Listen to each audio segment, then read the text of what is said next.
Hi there, thank you so much for clicking the thumbnail and being interested in my work. Welcome to part 3. In this video I share with you my techniques and tips on how I achieve the foreground trees and the reflections. Be sure to watch it right through till the end, because here and there I'll be slowing things down in real time so you can take a closer look. So let's dive in and take a look.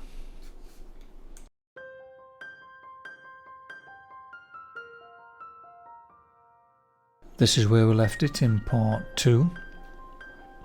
So it's just a case now of getting the foreground trees in. So I'm using these basic primary colours and a secondary colour, which is green. I will introduce a brown shortly as well to that mix.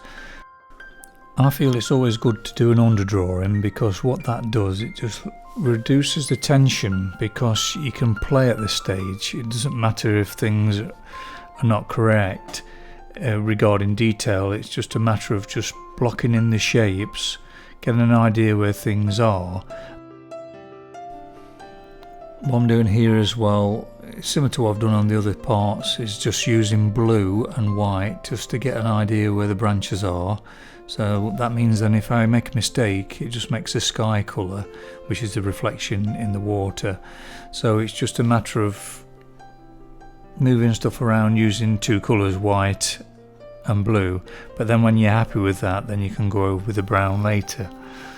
At this stage I don't see the detail. All I do is see light and shade and movement, and just block in the big shapes, and that way you're building it up slowly and you don't get wrapped up in the details, because if you get wrapped up in the details straight away, you just get lost, and you can tend to create a bit of a panic. So if you build it up bit by bit, it's amazing how it just falls together at the end.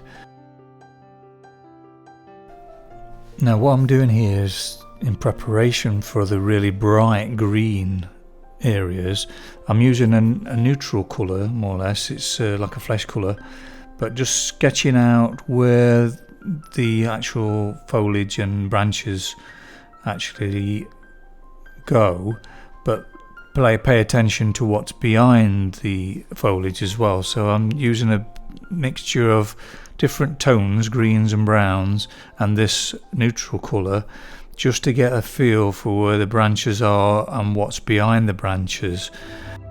This way helps to create a balance of the drawing as well, rather than just going straight in there with detail and trying to work out where everything is straight away, little bit by bit. I like to work on a whole area, getting a balance from where things are before I go in there with the detail.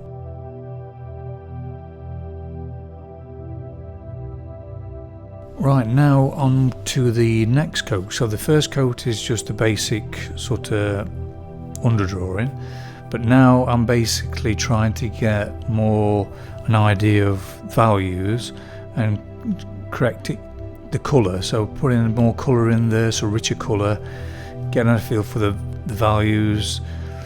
More detail as well goes in, but it's still not the detailed stage. It's still working out where all these colours and everything lies.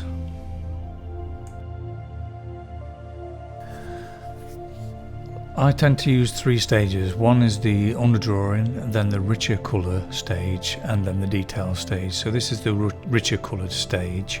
So you're blocking in more value, so your deeper colour, more richer colour, getting a feel for the actual landscape as well, but still putting a little bit of detail in there. But I'm not intentionally, it's not on my mind, it's just a case of feeling the whole atmosphere, melting into it, creating that sort of balance of light and shade.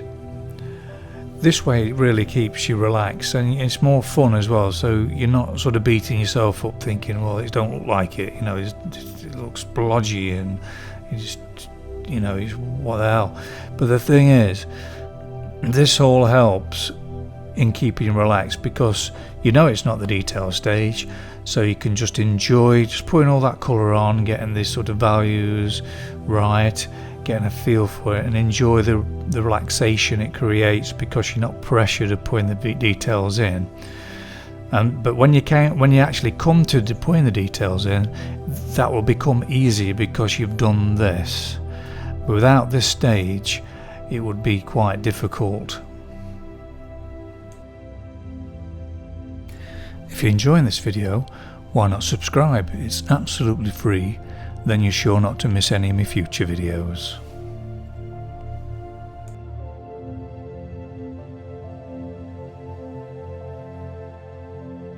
I'm using lemon yellow a lot here as well, just to get that sort of freshness about it.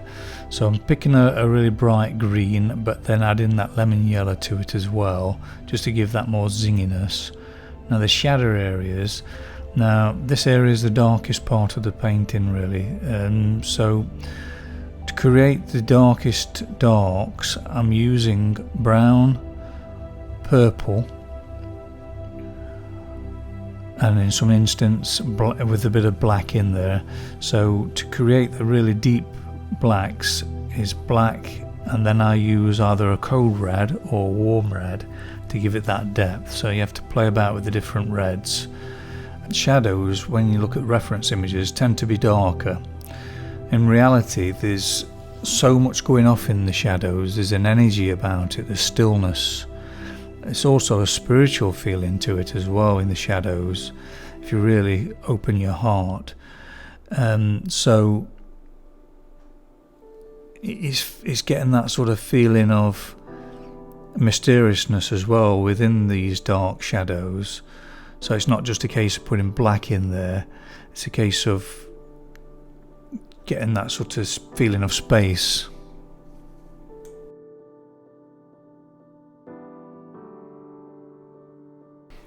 Right, some more real time for you, just so you can see how I'm doing this willow tree.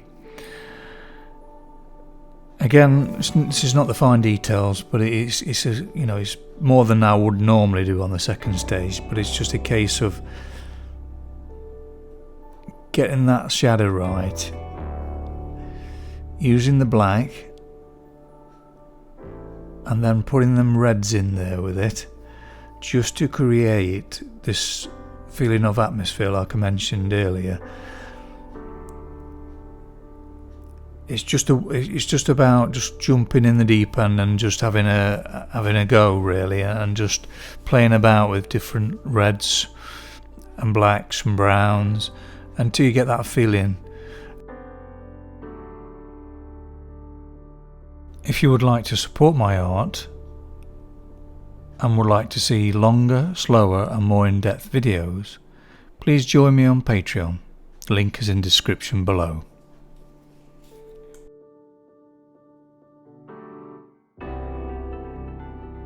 Right, just speeding this up a little bit now because I want to spend a lot more time on the detail stages, which is going to come soon.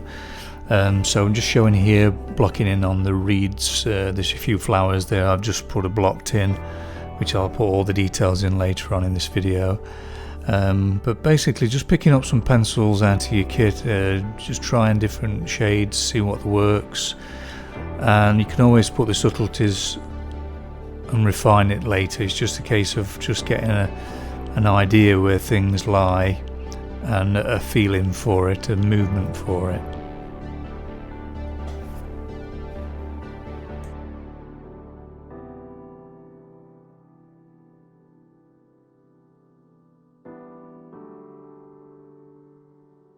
Right, slowing things down now so you can see the detailed stage, how I start that. For the distant trees there, I'm just very, very small marks.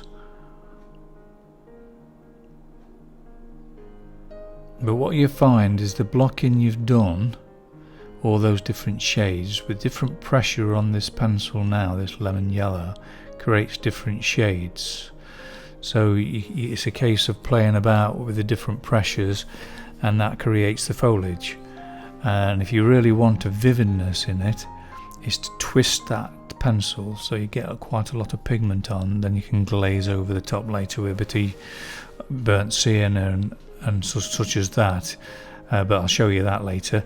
But just a case of just using the brighter colours now to try and get that sort of freshness and feel for the sun shining on these leaves. Now there's background leaves and also foreground, what goes over this. So you're working on both at the same time. So you're in awareness of what needs to be done on the foreground branches, plus what's going off on the back. So you're working both together. If you're enjoying this video, why not give it a like and share it with your friends? It'll mean so much to me because it will help the channel to grow.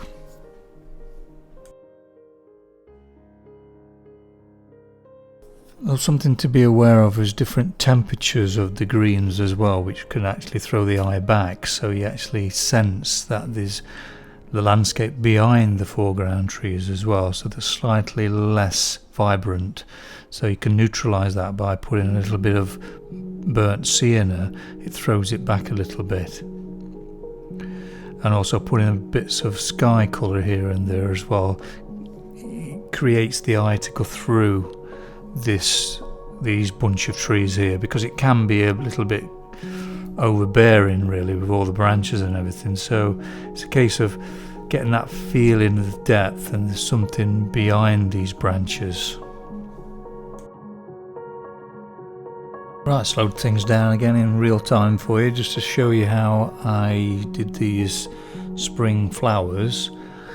Just twisting the pencil so it grabs hold of the actual tooth of the paper, so the pigment sort of sticks onto there. But what I found, it wasn't vibrant enough. So the best thing always to do is to use the Rembrandt sticks, what I find anyway, because they're very rich in vibrancy. So a little twist of that here and there makes all the difference. It's just a case of finding the edge, just a little bit of a blob, and then you can mix the other pencils on top. If you want to see more of my videos and not sure how to get onto my channel, you're new to YouTube, if you click on the circle icon below this video, that will take you straight to my channel. Right, onto the willow tree now, just putting the bright lemon yellow in there now, just following over what I've drawn earlier, well marked in earlier, just going over then with the lemon yellow, putting a bit of water in there, trying to get the depth and the feeling of the values correct before I start going over with the branches. So basically working on both the branches and what's underneath it, so working on both things at the same time before I really put the details in. So again, it's putting that little bit more finesse into both things, the branches of the foreground tree of the willow, this little willow tree here, and also the feeling of the landscape and the water and the banking behind it. So it's being aware of both and drawing both at the same time now.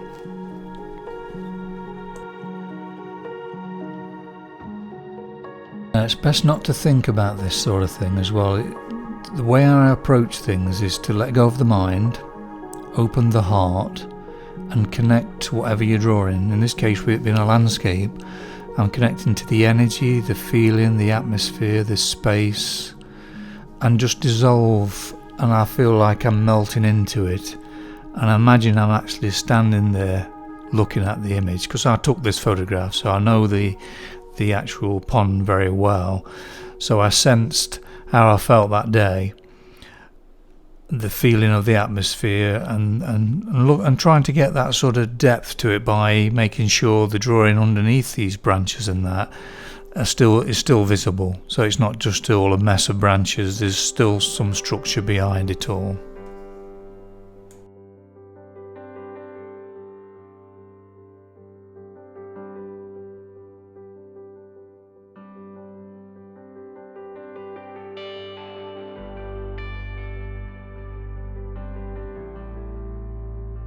Right, starting the second stage now of the water and the reflections. So piling more colour in there now, trying to get the values and the feeling where things are before I start putting the details in. So it's like I say, the first layer is just a underdrawing, and then the richer colours, trying to get some sort of balance with the values, and then I'll start working on the details.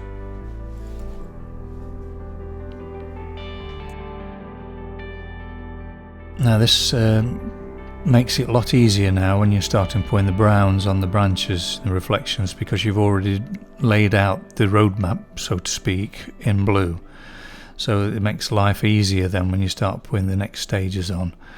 So I'm using brown, burnt sienna, bits of blues, just all sorts of colours, because these reflections have got all sorts of colours in them, purples, oranges, so you're mixing as you go along.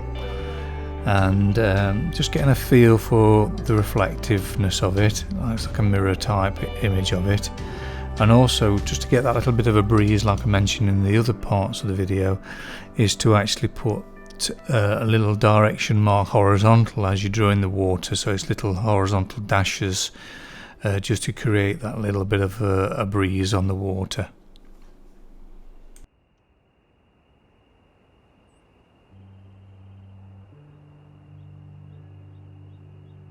For longer, slower and more in-depth videos, please join me on Patreon. Link is in the description below. Just a bit of real-time footage now for you, just so you can see how I'm doing these reflections. It's just a case of really trying to mirror what's on the bank. So whatever you've drawn on the bank, you try and imagine you know, the reflection of it, because it's going to be slightly different to the reference image, because you're not going to do exactly the same grass in the same position. So it's just a case of seeing what you've done above and then trying to mirror it in the water. But always be aware that it's always slightly darker than what it is above, so always glaze with a bit of burnt sienna or something after I've done these marks, just to make sure that it is slightly darker than what's above.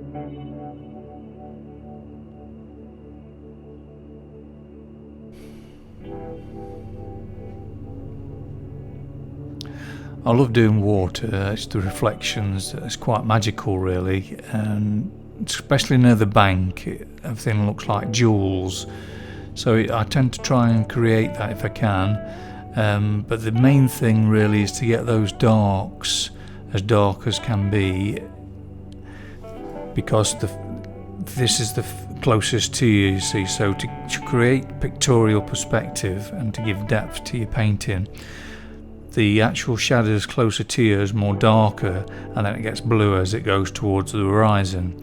So these are the darkest areas, so I'm just making sure that everything feels right.